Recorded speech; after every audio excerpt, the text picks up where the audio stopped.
As President Trump gets ready to address Congress for the first time since re-entering the Oval Office, our latest PBS News NPR Marist poll offers a new look at what the American public thinks about the actions his administration has taken in these first 43 days. Lisa Desjardins is at the super screen to walk us through the numbers. Hey there, Lisa. Hi. All right, so big picture, what do the American people think about the president and the changes he's making? Let's start with that top figure, the approval rating. Where are Americans that we asked about that right now? 45% approve of the job Donald Trump is doing as president so far. I'm going to write that number down. I want you to remember that 45%. Now, more Americans disapprove, but just barely. Why is this 45 number significant? This is Trump's approval rating up and down over time. Here we are right now at 45%. This is the largest approval rating he has experienced in office as president, much higher than where he ended during his first term. Now, another thing we asked folks about, all of these actions that Trump is taking, do you think that they are for the good mostly or not for the good, for the bad, for this country? Do they make things better or worse? When we asked that question, 45%, that same number, said we think these actions make things better in this country. Now, it's not a coincidence that those numbers are the same. 45% generally like the job he's doing, think it's for the better. What's driving that is a single force: Republicans.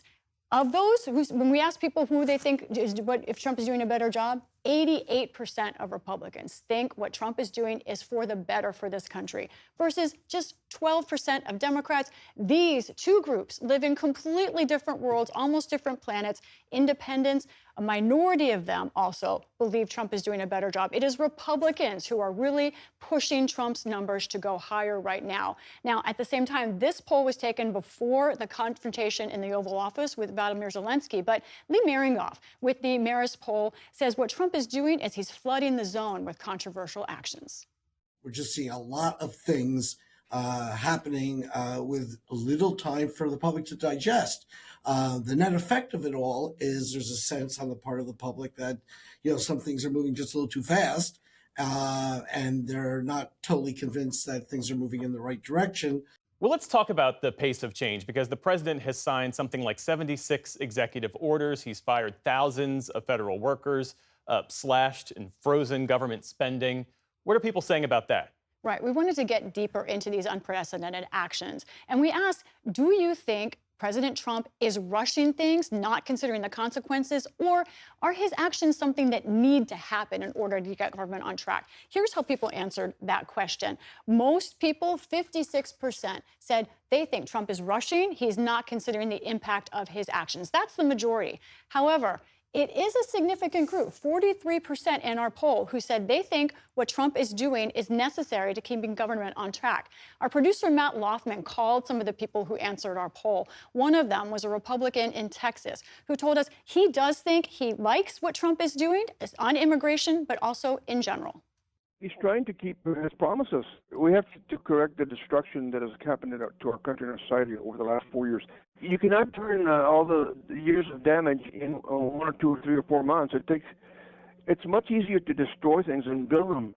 What about all those cuts? The cuts to federal funding and all the mass layoffs? We asked people about that as well. We saw a similar figure here.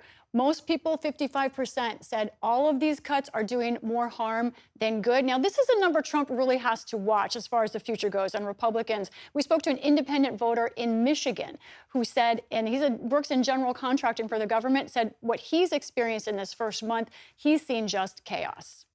Everything is going at breakneck speed to dismantle a system that's been standing tall and working for the American people for, decades. They're performing surgery with a sword and a blindfold. And they're just moving at this breakneck, chaotic speed.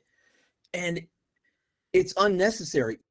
Well, how do those polled view Elon Musk, who is in many ways the face of the Trump administration effort to scale back the size of government and fire federal workers? Right, holding the sword. Now, what's the approval rating look like for him? 39%. Of course, that is lower than Trump's approval rating of 45%. But what we've seen in the past month or so, 2 months, Republicans are warming up to him more, not Democrats or independents. And Lisa, we saw some Republican members of Congress in recent weeks face a real onslaught of anger from their constituents in those town hall meetings. How are those polled? How do they view Congress and our system of checks and balances? This is now a question at American dinner tables. How is the Constitution holding up? So we did ask, do you think checks and balances, that system is working now? Right today, 56% in the last week or so believe no, our checks and balances system is not working. But what is dramatic here is what a change this is from December when we asked the same question. Look at this. In December, 66%, 2/3 said, yes, checks and balances, it's holding up. But that is a complete flip now where a majority of Americans say, no, we don't think the checks and balances are holding up. We spoke to an independent voter in Texas who told us she has a message for her Republican congressman on how they should handle and work with Donald Trump. They should be taking him to task, and they should be calling amongst themselves and start voting on things and start taking control of the things they actually have control of. But everybody's too afraid of offending a constituent that they're just letting him run amok because they're also afraid of him and that they won't get voted in again. One last important and unusual question that we asked. Do you think Donald Trump will abide by court orders? Will he follow the law? Right now, Jeff, a majority of Americans, 58%, incredibly, believe that the current president of the United States will not follow the law and abide by court rulings. Jeff? Lisa Desjardins, our thanks to you as always. You're welcome. And you can read more details from our poll. That's at pbs.org/newshour.